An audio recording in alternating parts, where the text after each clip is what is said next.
예, 이어서 교재 보도록 하겠습니다.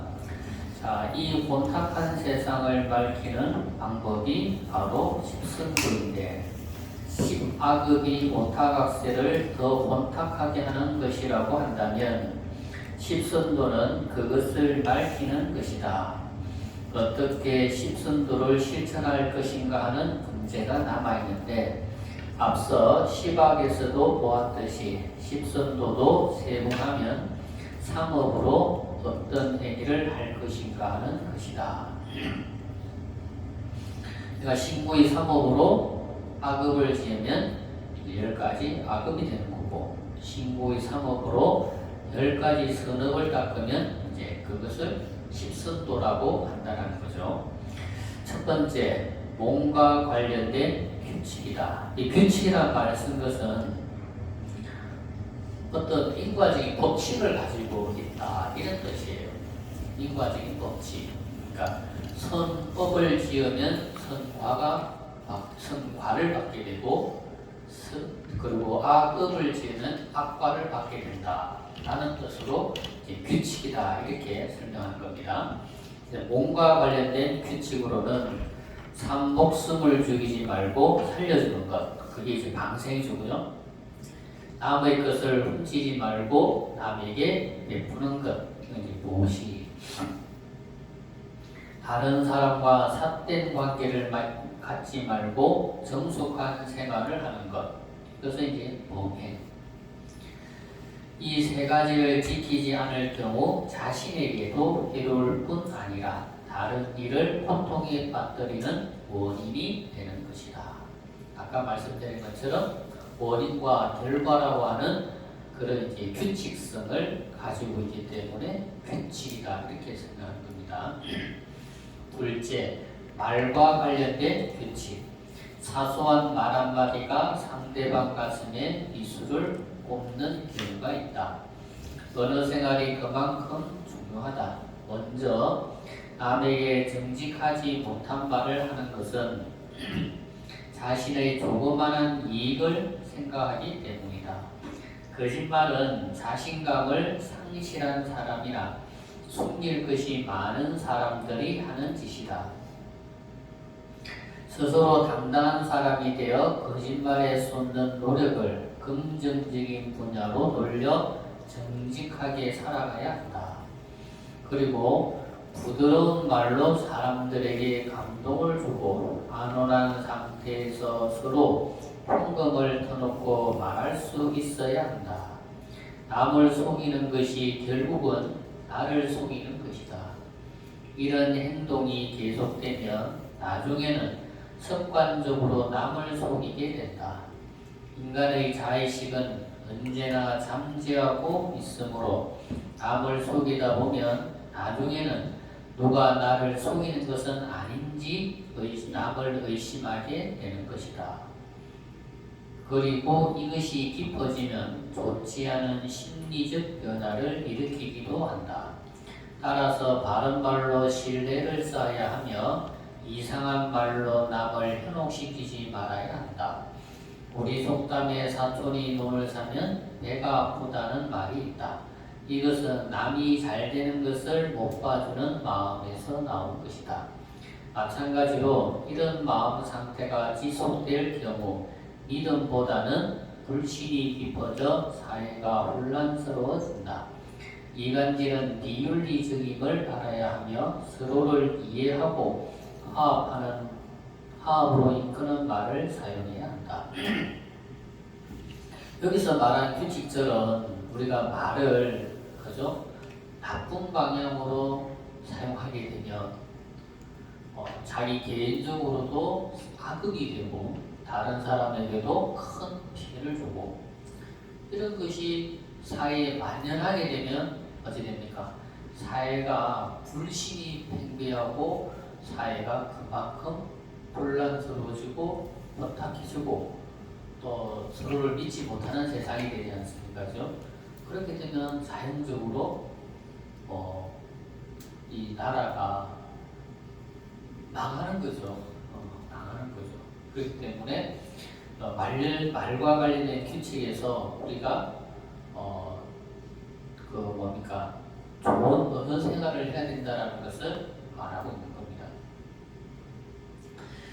세 번째, 생각과 관련된 규칙들이다.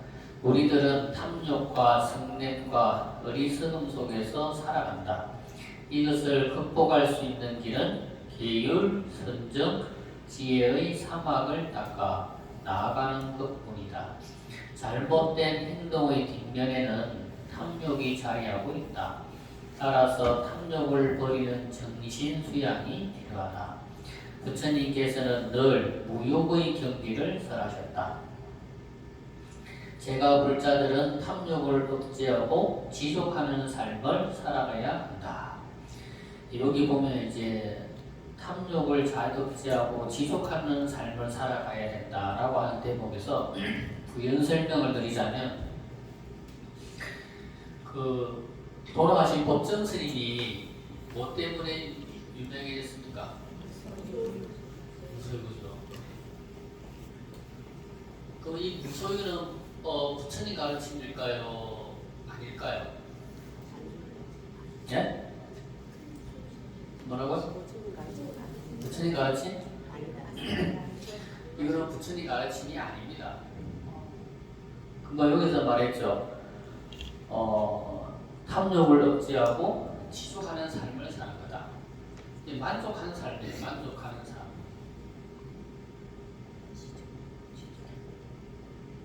이걸 이제 지족이라고 그러거든요. 뭐 좀 더 붙이면 뭐 안분지족 거잖아요, 그죠?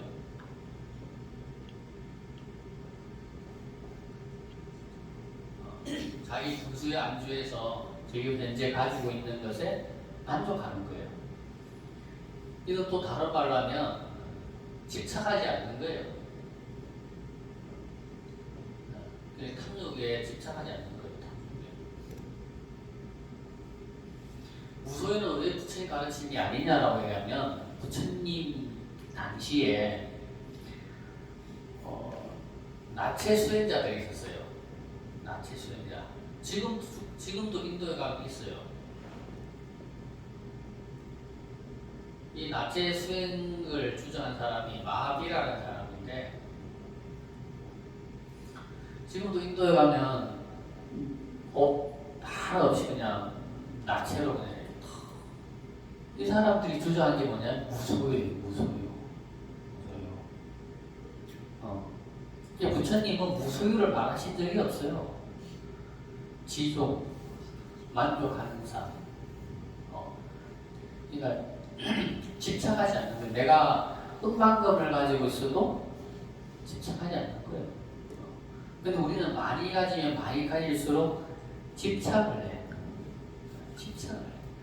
그러니까 100만 원 가지고 있던 사람이 1000만 원 가지고 싶어 하고, 1000만 원인 사람이 억 가지고 싶어 하고, 억 가지고 있는 사람이 10억, 100억 가지고 싶어 하고, 100억 가진 사람이 1000억 가지고 싶어 하는 거예요. 그래서 우리말에 뭐라 그래요? 있는 사람이 많아. 그렇잖아요, 그죠? 그게 뭐예요? 가질수록 자꾸 집착하는 힘이 생기면서 더 많이 가지려고 하는 거예요. 더 많이 가지려고 하는 거예요. 그건 뭐예요? 이 만족하는 삶과 전혀 무관한 거죠.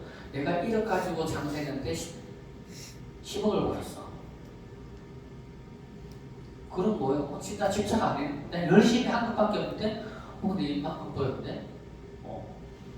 또 내가 그 돈과 더 투자해서 또 더 열심히 했는데 더 많이 벌었네?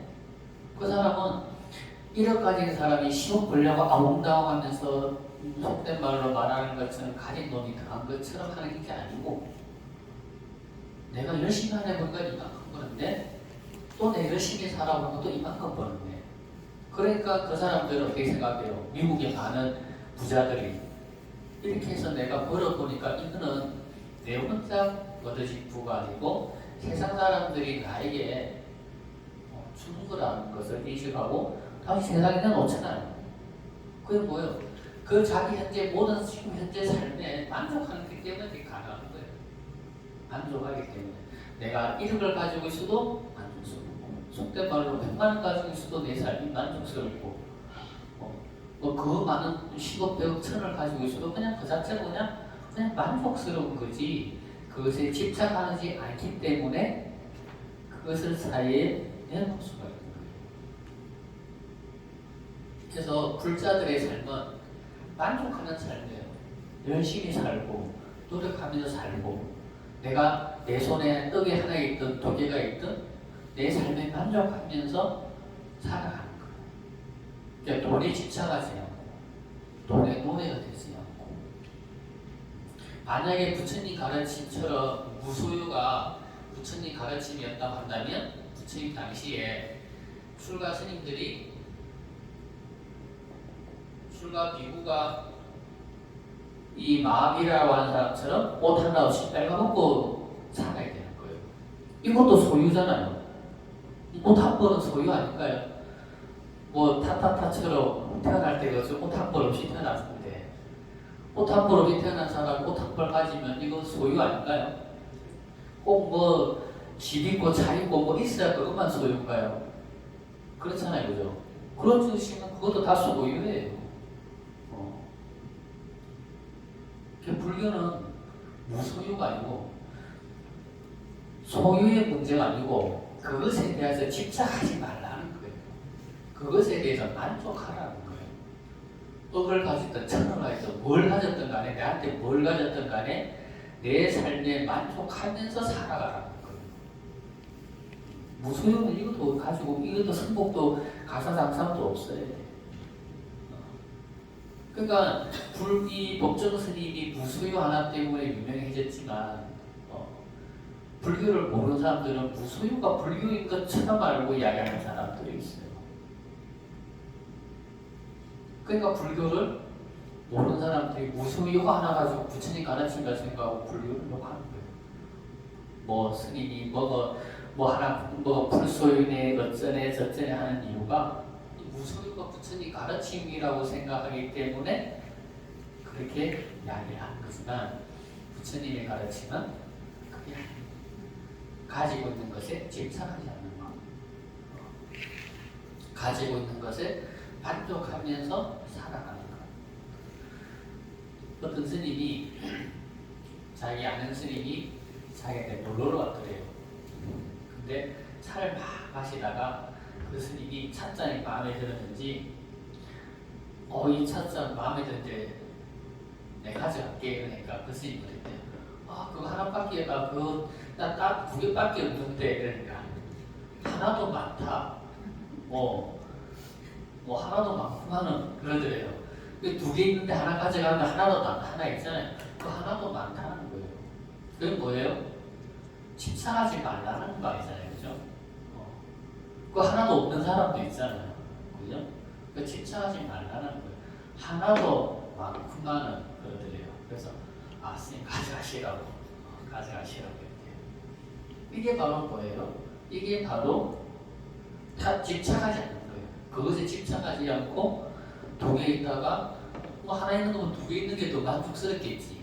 근데 하나 가져가서 하나밖에 없더라도 그거라도 그거에 만족하고 집착하지 않는 거. 그게 부처님 가르침이지 가지지 않는 게 그 부처님의 가르침은 아니라는 거. 제 아는 스님 중에 한 분은 봉선사 공부할 텐데 어떤 스님인데 스님 본명을 말씀드리지 않을게요. 그 스님이 항상 뭐라 그러냐면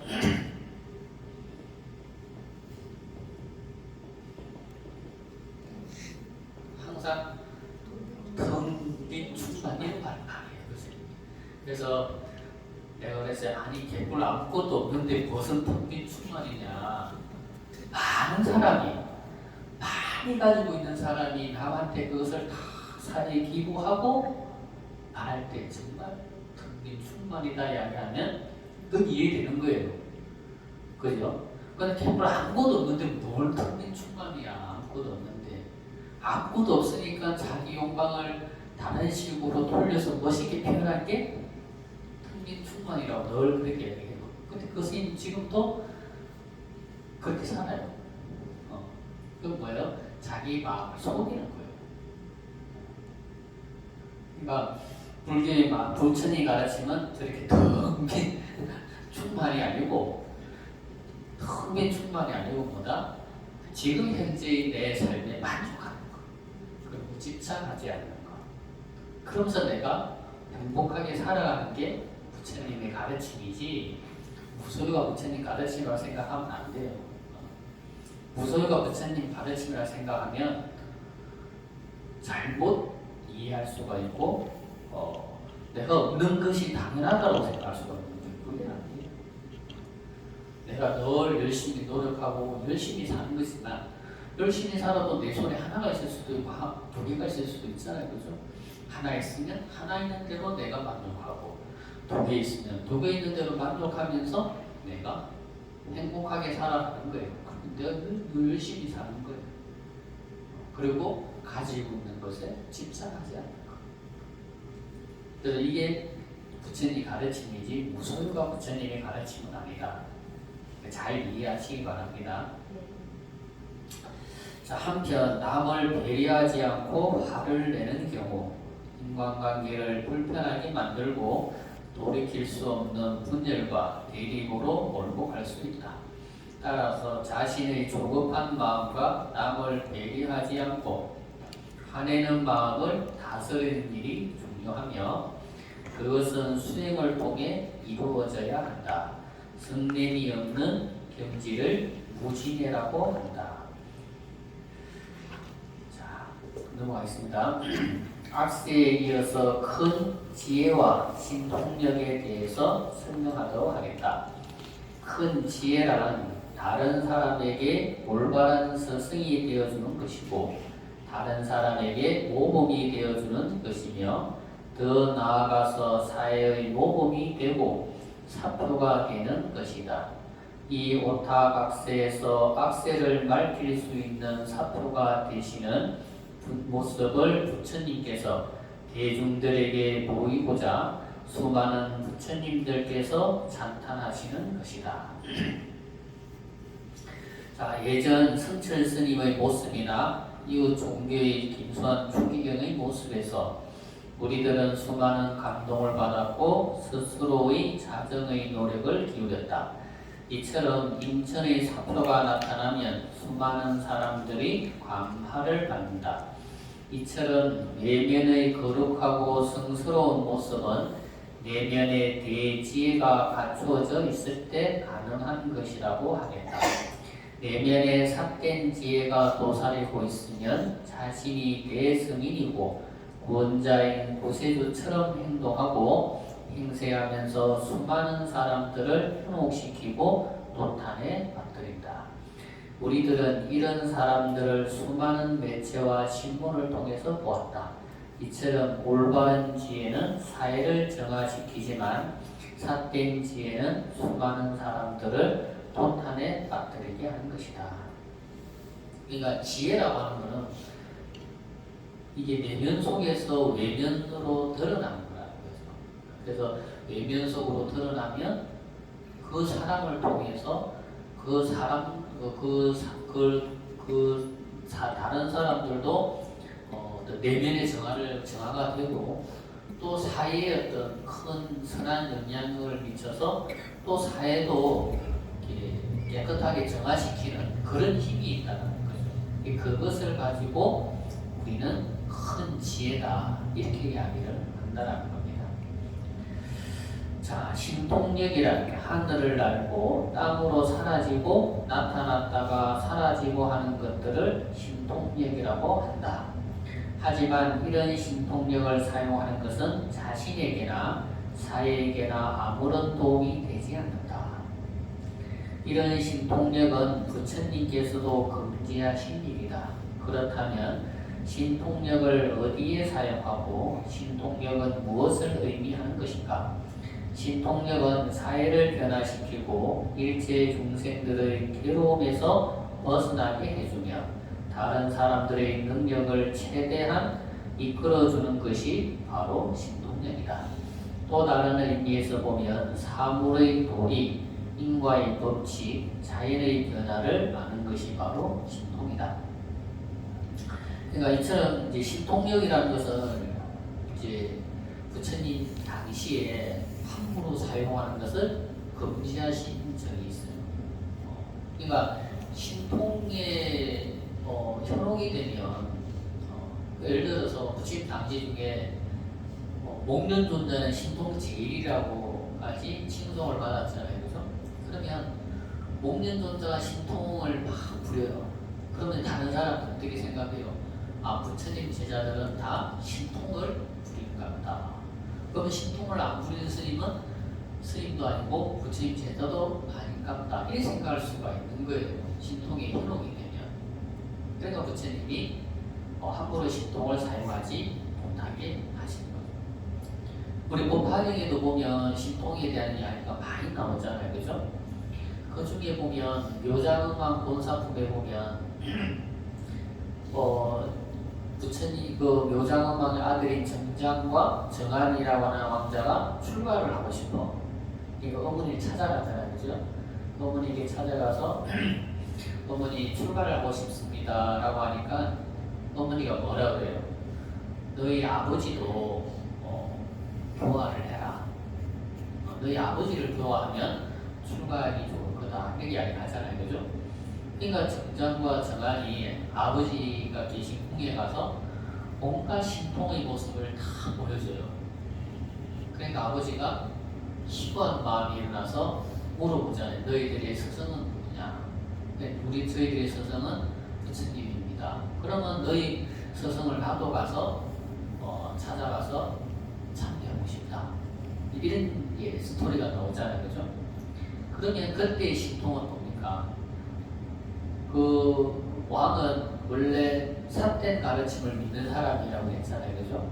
그러면 그 신통을 보고 삿된 마음에서 희노한 마음을 일으키고 그리고 그 마음이 변화돼서 청정한 마음으로 바뀌었잖아요. 그러니까 신통은 자기 이익을 위해서 쓴다거나 자기 명리를 위해 사용한다거나 하게 되면은 그것에 대해서 부처님 사용하지 말라는 거예요. 중생의 마음을 삿된 마음에서 부처님의 가르침을 믿을 수 있는 마음으로 사용되는 것. 그 세상을 위해서 사용된다거나 사회를 위해서 사용된다거나 여기서 말하는 것처럼 중생들의 괴로움에서 벗어나게 해주는 쪽으로 이렇게 사용되는 것은 무방하나 그 외에 사용되는 신통은 아주 위험하다는 거죠. 아주 위험하다는 거죠. 자, 그래서 신통을 부처님께서 함부로 사용하지 말라라고 부처님께서 말씀하셨어요. 여기서 말하는 이런 내용으로 사용된 것에 대해서는 관계가 없다. 자, 인도인들은 신통이라는 것을 좋아하고 중시하였다. 하지만 동양은 몸으로 나타나는 신통을 그다지 중시하지 않았다. 예전에 어느 선승이 선사를 찾아가서 신통을 보여주기를 청하였다. 그러자 선사가 시자를 부르며 시자에게 물 한 잔 가져오라고 하였다. 시자가 물을 한 잔 갖다 주자 물을 다 마시고는 나의 신통을 잘 보았느냐라고 하였다고 한다. 이처럼 신심 이론론적 사고를 가진 동양에서는 신통을 그다지 중시하지 않았다. 그러니까 인도 사람들은 말하자면 이런 신통에 대해 참 중시했지만 이 동양에 와서는 그런 신통이라는 것을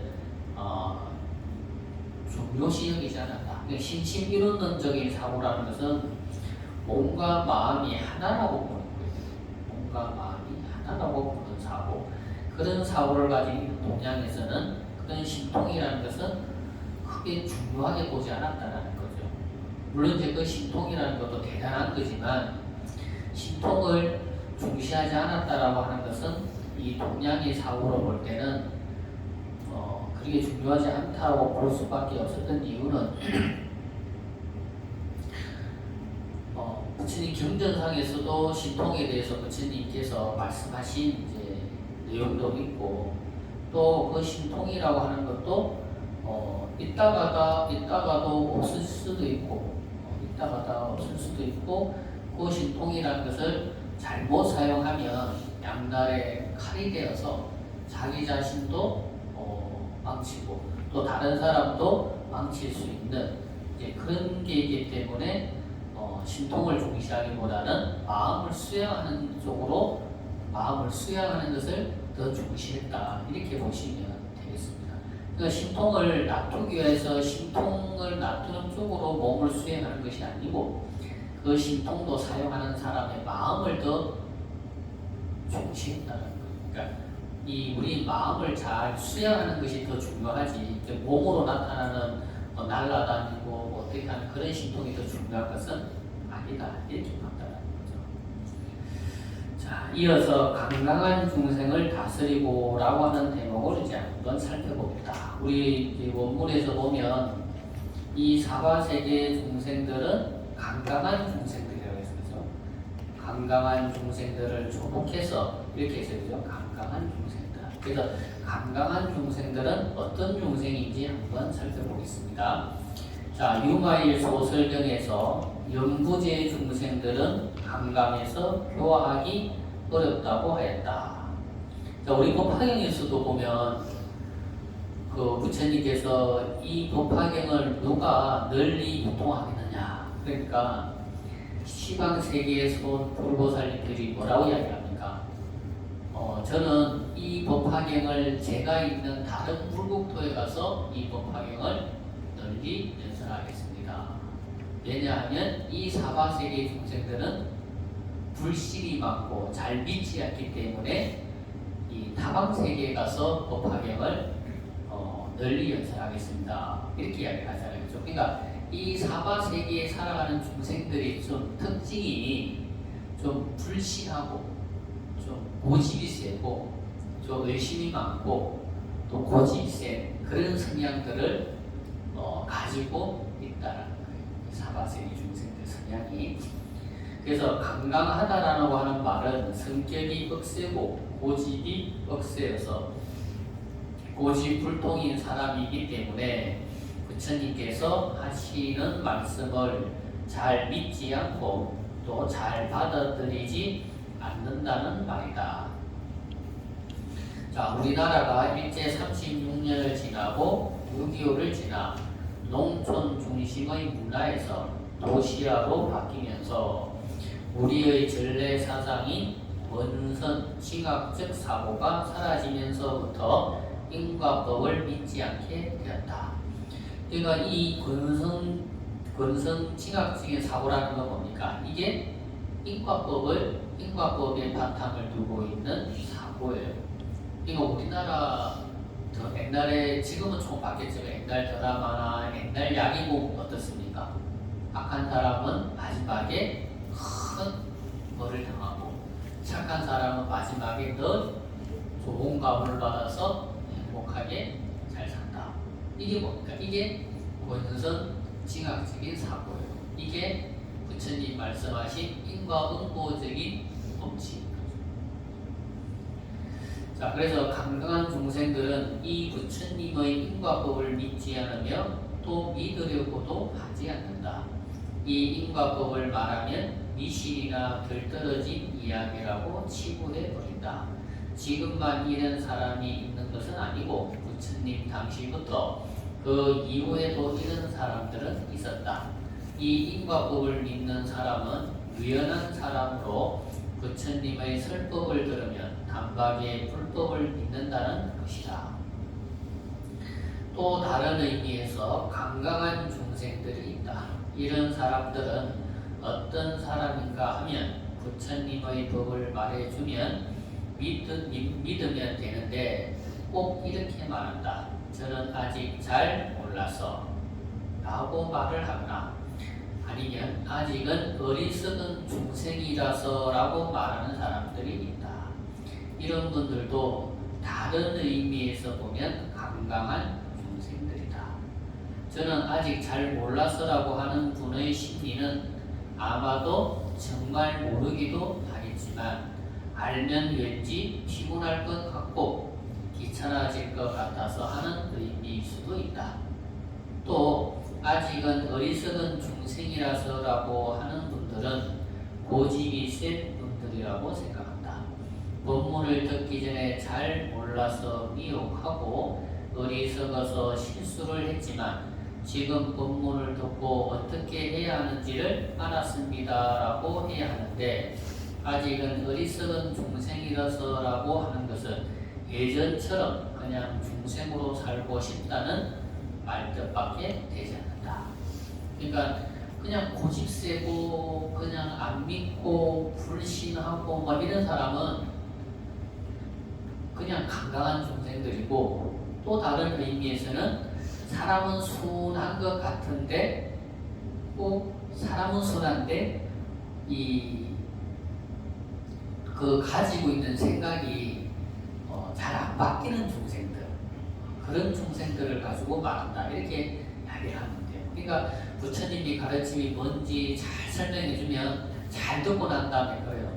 아이고 전 아직 잘 몰라가지고 이렇게 이야기해요. 그런 뭡니까?